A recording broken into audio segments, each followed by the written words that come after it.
The Mech, Touch. Chapter 13, First Build. The skill tree featured a virtually endless amount of skills. With enough design points, Vess could become the ultimate mech designer, capable of drafting a complete design in minutes with his left hand, while pointing out the faults of someone else's work with his right hand.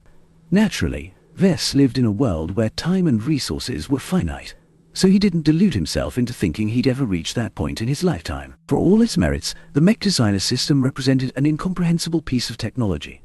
Sometimes Vess felt as if reality itself bent to its whims. He didn't know how sapient the program was, or how it determined its own limits. If one day the system's sophisticated AI turned crazy, entire star systems might get embroiled into war. The system, in fact, always addressed him as a user, not an owner. It acted as if Vess was just one client who conveniently picked it on the ground.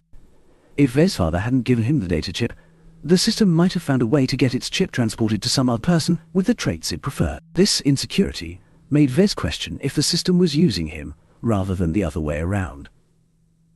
Certainly, the system didn't work for free. Some powerful entity had gone through the trouble of designing a reality-bending software, working on principles at least 1,000 years beyond humanity's grasp, and somehow it ended up in an average person's hands, and it was a question whether the system will stay in that person's grasp for long. For all Vess knew, the system only treated him as a train. Once it reached its destination, it would leave without a word. So Vess felt the need to milk the system while he still could. So despite all his doubts and questions, he still skimmed over the skill tree and made a shopping list of skills he needed to tackle the redesign of the Caesar Augustus. Assembly upgrade to apprentice, 1000 DP. Assembler proficiency 1. 200 DP. Assembler proficiency 2. 400 DP. 3D. Printer proficiency 2. 400 DP. Jury rigging 2. 300 DP. Electrical engineering, incompetent, 200 DP. Electrical engineering, novice. Electrical engineering, apprentice, 1000 DP medium weight. Armor optimization, 1. 300 DP. These were the absolute minimum required to produce or to redesign a Caesar Augustus. Vess needed to become much more familiar with the tools in his workshop in order to fabricate the CA-1's notoriously delicate components and put them together. And if he wanted to redesign the mech to make it easier to produce, then he needed to become proficient in electrical engineering pretty fast. Since Vess was attempting to fabricate a stock K1 in Iron Spirit, he felt he should make a start on purchase. He picked the cheapest option in the list and bought it immediately. You have spent 200 DP to acquire Assembler Proficiency 1. Please view your status in order to confirm your skills. Status name: Vess Larkinson. Profession: Novice Mech Designer. Specializations: none. Design points: 98. Attributes: Strength 0.7. Dexterity 0.7. Endurance 0.6. Intelligence 1.2. Creativity 1. Concentration 1. Neural aptitude F skills: assembly, novice, 3D printer proficiency 1. Assembler proficiency 1. Business: apprentice, computer science, incompetent, mathematics, incompetent, mechanics, apprentice, jury rigging 1. Speed tuning 1. Metallurgy: apprentice, physics, novice, lightweight armor optimization 1. Evaluation: halfway stepped out of the stupidity cave. His status hadn't changed much, except for the painful loss of so much DP. Now that he had the means to produce a virtual version of the Caesar Augustus, Vess got ready. He logged in game and entered his workshop. It was a good thing the machines in the workshop scaled to the mech you were working on. Iron Spirit remained a game, even if it touted itself as a simulator, so he didn't want to scare people off by being too greedy. However, some people spread rumors that the game would introduce a future update that enhanced the gameplay experience of designers by forcing them to start paying for upgrades in their equipment. For now, the game simplified many things for Vess which he felt grateful for. He only had to pay 40,000 credits to get the raw materials for the K1 delivered to his virtual workshop. Actually, the cost of raw materials didn't actually represent the value of the digital goods Vess received. The pallets of metals, plastics, ceramics, and other materials he received were just a bunch of data that could be infinitely duplicated. The payment acted more like a tax in another name. Some of it ended in the hands of the taxman, in this case the Bright Republic. Another portion got sent to the intellectual property owners of the many mechs and components used in his designs. Only a relatively small portion of credits remained as revenue for the BSPH Corporation that ran Iron Spirit. Well, now it's time to transform these ingots and pellets into working components. Vess rubbed his digital hands as he approached the virtual workshop's 3D printer. The house-sized machine was a souped-up version of the one he had in his real universe workshop. Much of its features and quirks carried over. With a familiar hand, Vess started loading the blueprints of the frame, the most fundamental part of a mech, representing the skeleton that anchored the other components. Since it mostly consisted of solid pieces, with the occasional hinges and joints, the production occurred smoothly. The young Jason Kozlowski hadn't messed with it, evidently. Still, due to the higher quality alloys used in its composition, the construction of the frame took up half a day. Next came the power reactor, the part that generated energy from energy cells or processed fuel. In general, the power reactor was a mature piece of technology. Developers only tinkered with it here and there to provide a few more percents of efficiency or maximum capacity. They could be easily scaled to tailor a mech's weight class, and the CA-1 featured a fairly well-designed medium reactor.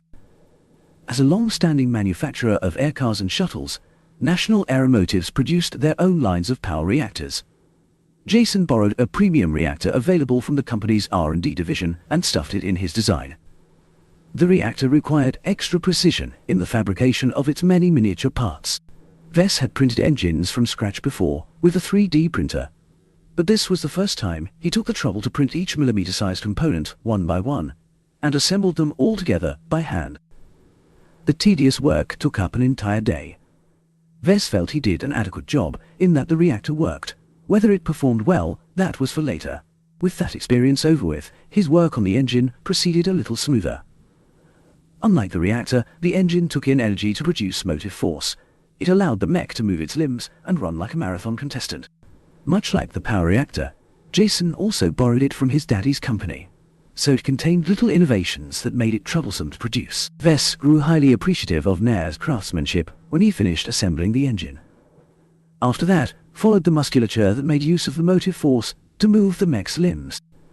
Cheaper mechs, such as those used in agriculture, used hydraulics, electrical engines, or a bevy of other cheap alternatives. Combat mechs required something more sophisticated, to better emulate a living being's responsiveness when pilot connected to them neurally. Lucky enough, the technology behind artificial musculature remained stagnant for over a century, so its production went like a breeze. Next came some of the most difficult parts, the computer chips and cabling that provided instructions and processing power to a machine. It represented the brains and nervous system of the mech. The chips demanded the most from the 3D printer, but they weren't difficult to produce since they were last-gen technology by now. The amount of miniaturization and other fancy stuff that went into the production of a chip could only be taken care of by an automated program. Vess only needed to inspect the 3D printer beforehand of dust and faults before producing the tiny chips. Ironically, the cables required more finesse. As if aware his mech required too many cables, Jason chose a special mix of metals and insulators in different proportions, depending on the size of the cabling. A single string of cabling could either be thicker or thinner at certain parts, depending on its location. It made for a fine mess when you added in the sheer number of cabling, and Vess felt he was growing mad at the end. After a long rest and a good night's sleep, Vess continued with manufacturing the specialist components of the Caesar Augustus. These components differed wildly from each other, as Jason had filled in a shopping list of all the best commercially available components. The ECM, radar, boosters, gyroscope, cockpit, sensors, and all the other components came from wildly different manufacturers. This meant that Vess had to watch out for certain issues on one set of parts, but needed to pay attention to a different area with another set of parts. Vess diligently read the documentation while he went over each component, so he hadn't been met with outright failures. However, many parts came off the 3D printer in a marginally acceptable state. Vess lacked a reserve of raw materials to fabricate replacements for all but the worst parts. It just couldn't be helped. He could only blame Jason for blindly picking the shiniest toys and rely on his super-duper expensive industrial-scale workshop to reproduce them perfectly. With much of the interior of the Mech done, Vess turned to the most expensive part of the Mech, its proprietary armor. 30 years ago, a manufacturer required a dedicated machine from National Aeromotives to mix a bunch of metals into a highly compressed piece of plating. Fabrication technology advanced since that time, and now that the armor's formula became semi-public knowledge with the release of the CA-1's licensing options, all modern 3D printers could reproduce it as long as they weren't too cheap. The Caesar Augustus required a large amount of plating for a medium mech. The large, bulky sword and shield also added to its total weight, almost pushing the mech into the heavyweight class. The production of the plates came with its own challenges. Due to Vess' inexperience, some of its armor plates came out of the 3D printer with higher than normal stress or other issues. If the virtual 3D printer wasn't so good, Vess might get stuck with a number of half-failed plates. Damn!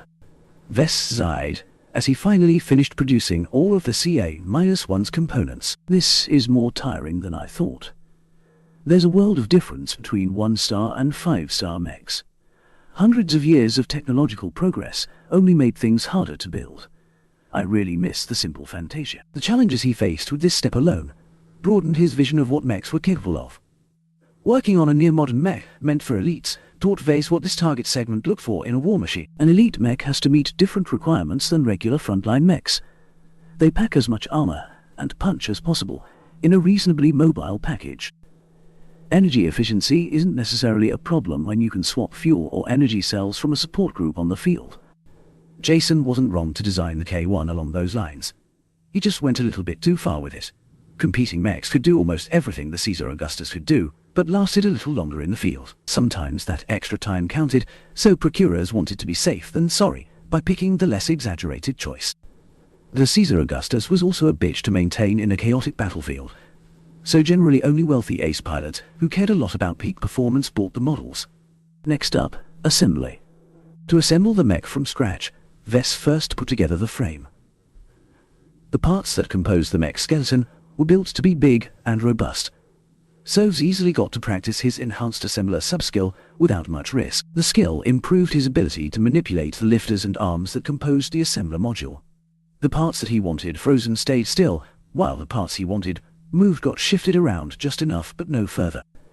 As Vess already assembled the power reactor and engine by hand, he only needed to place them delicately in the slotted areas of the frame. After that, Vess added the other components and systems that made up the functionality of the mech. The biggest piece was the cockpit, followed by the energy storage unit that stored the replaceable energy cells. All the smaller systems followed, such as the sensors and boosters. Finally, Vess reached the most troublesome stage. All of the components had been installed on the mech, but they remained isolated to each other. Vess had to connect each of them together in a mishmash of cables and pipes. In between these relatively delicate components, Vess also had to squeeze in a lot of artificial muscles. Sometimes that led to very tight fits. The work tested Vess the utmost. He screwed up many times, having to remove the cabling and do the placement all over again. Sometimes he had to cram a bundle of cables through a narrow opening between pipes by force. The stress and frustration caused Vess to slip his fingers sometimes, causing unforgivable mistakes in the assembly. After a nerve-wracking day of playing plumber, Vess finally reached the end stage of the assembly. He spent a much more leisurely time putting the armor plates together. Sometimes, the improper cabling caused the plates to fail to adhere in its position. Vess sometimes had to hammer the problem areas lightly in order to cram the pieces of armor in their place. It proved the parts he fabricated were of substandard quality. "It's finally done," Vess said as he sprawled on the ground in exhaustion. The diagnostics and debugging still ran in the background, but Iron Spirit took care of most of the issues that popped up at this stage. "What do you think, system? Did I do a decent job? Why aren't you giving me an evaluation yet?" The Mech Designer system only evaluates designs, not copies. Since you are not the designer of the Caesar Augustus K1, you will not earn any design points even if you manufacture it 1,000 times. Please work hard and make your own designs. That made sense. The system didn't want to bring up a technician or a factory supervisor. The main job of a mech designer was to make designs. The act of fabricating a mech in person was only done in order to understand the mech better or to ensure its quality. Vess could only rely on the numbers given by Iron Spirit in judging how well he built his first Caesar Augustus. And from what he read so far, the news wasn't looking good.